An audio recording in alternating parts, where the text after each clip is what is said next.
By the way, I'm sorry if this video is in Indonesian for you who don't speak bahasa, but I'll put the subtitle down below so you'll still understand something.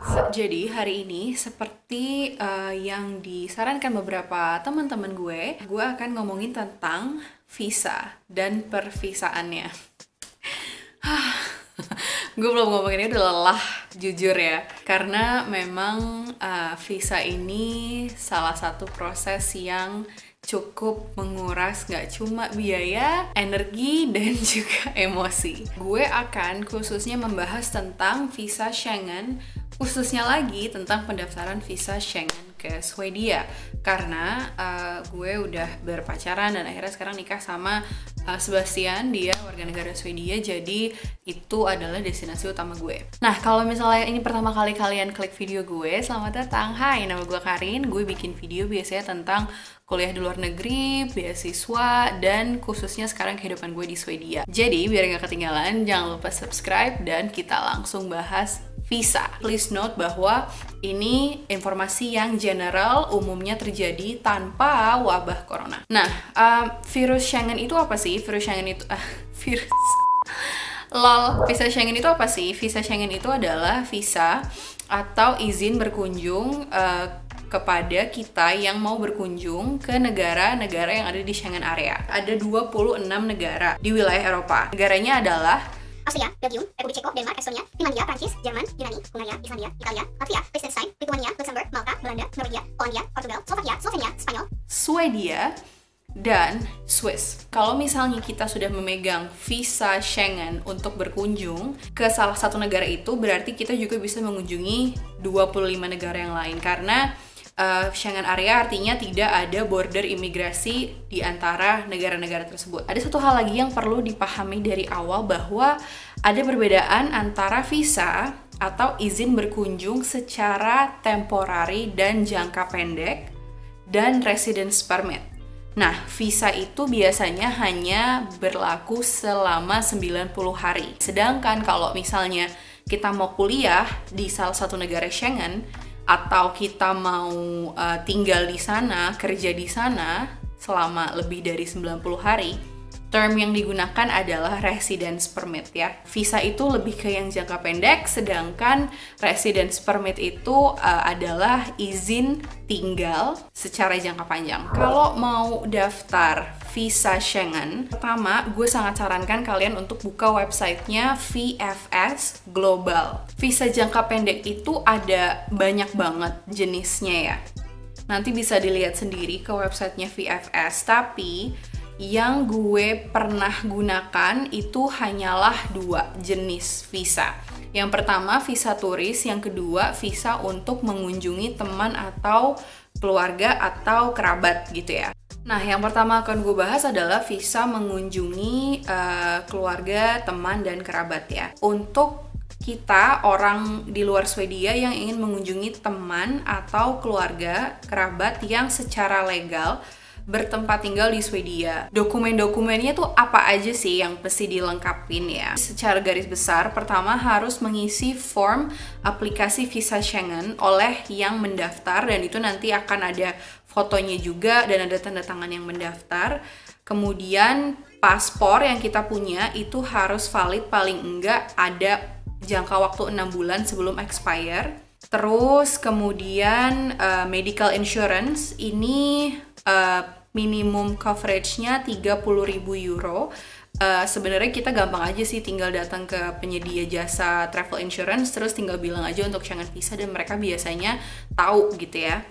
Nah, untuk selanjutnya itu adalah bukti finansial bahwa kita mampu mensupport diri kita sendiri tinggal di negara tersebut dalam jangka yang pendek itu ya. Jadi minimal kalau untuk di Swedia kita mesti menunjukkan bukti rekening atau rekening koran atau misalnya bukti saldo yang minimum per harinya itu 450 crowns. Kalau misalnya gue berencana mengunjungi Swedia 30 hari, berarti gue harus punya 450 crowns dikali 3 gitu. Dan itu harus ada di rekening koran yang gue cantumkan.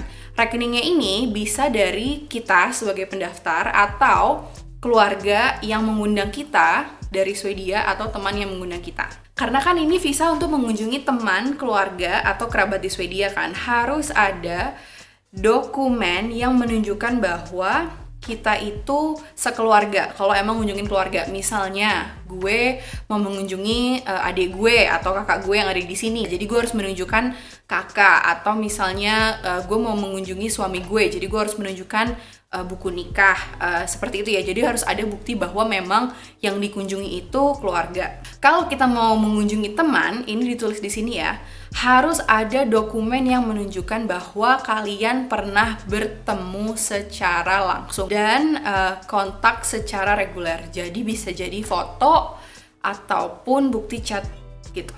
Harus ada juga form undangan, invitation form dari keluarga atau kerabat, pacar, teman, siapapun yang tinggal di Swedia. Mereka harus isi itu bahwa iya, kami akan mengundang si pendaftar dari Indonesia untuk mengunjungi Swedia selama berapa hari. Itu formnya tuh sendiri juga ada. Gue minta maaf kalau gue ngeliat ke bawah karena ini adalah contekannya. Dokumennya kayak tadi gue udah bilang cukup panjang kan, jadi walaupun gue udah sering daftar, tetap harus lihat karena juga agak capek kalau dihafal ya. Oke, sekarang langsung ke syarat-syarat dokumen untuk visa turis. Sebenarnya nggak beda jauh sama visiting family and friends, hanya ada beberapa dokumen yang beda, yaitu harus ada bukti booking hotel. Kalau misalnya family and friends itu nggak harus, karena biasanya kan kita pasti akan numpang di tempat orang yang kita kunjungi gitu.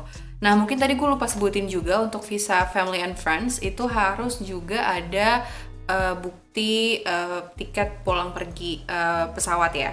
Untuk lengkapnya lagi please cek VFS ya.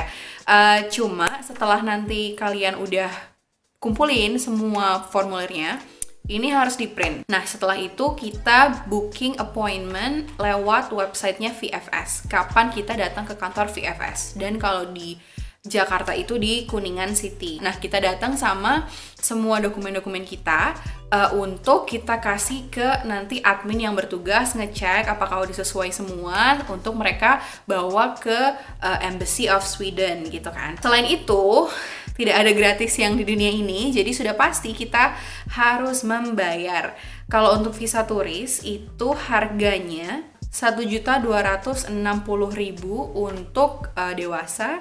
Untuk anak-anak di bawah 6 tahun itu gratis, dan anak-anak usia 6-12 tahun 630.000. Tapi bukan cuma fee-nya aja yang harus kita keluarkan, karena tadi kan di dokumen ada asuransi travel, itu bayar berapa, terus visa fee, terus tiket PP gitu kan. Terus kalau misalnya kalian memang butuh booking hotel gitu kan, itu juga harus ada tuh sebelum kalian datang ke sana, itu harus disiapin. Jadi lumayan kan modalnya. Oh iya, selain itu juga ada service charge-nya dari VFS. Di sini sebesar 380.000. Jadi sebenarnya in total 1,6 jutaan gitulah ya. Gue akan taruh di sini.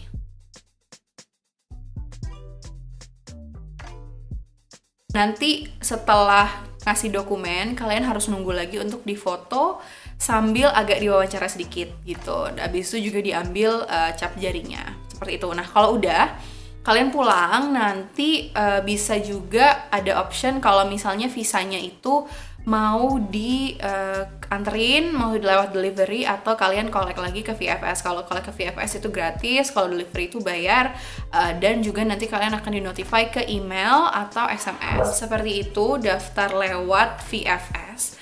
Sebenarnya bisa sih daftar ke embassy-nya langsung, cuma memang beberapa negara Schengen itu sudah berpartner dengan VFS untuk membantu mereka mengurus pendaftaran visa ini biar lebih mudah administrasinya. Karena kalau misalnya embassy kan punya urusan-urusan diplomatik lain gitu yang selain pendaftaran visa. Karena kalau visa kan banyak, mungkin kalau misalnya residence permit yang lebih permanen itu langsung ke embassy. Oke, dari tadi kan gue udah ngasih tahu nih apa aja yang dibutuhin, terus secara garis besar gimana cara daftarnya, gimana sih realitanya mendaftar visa itu. Gue akan bahas di video selanjutnya, karena kalau semua dijadiin satu video itu akan panjang banget. Gue akan jelasin lagi pengalaman gue udah berkali-kali daftar visa Schengen khususnya ke Sweden.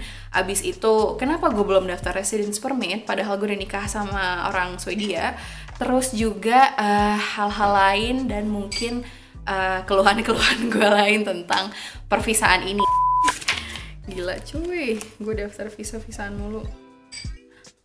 Oh, London gue daftar 2 kali, deng. Sumpah, gue daftar. Oke, jadi stay tune di part kedua. Nanti kalau udah ada juga linknya bakal gue taruh di bawah. Jangan lupa cek website VFS untuk informasi yang lebih akurat. Stay safe, thank you for watching. I'll see you di part kedua. Bye!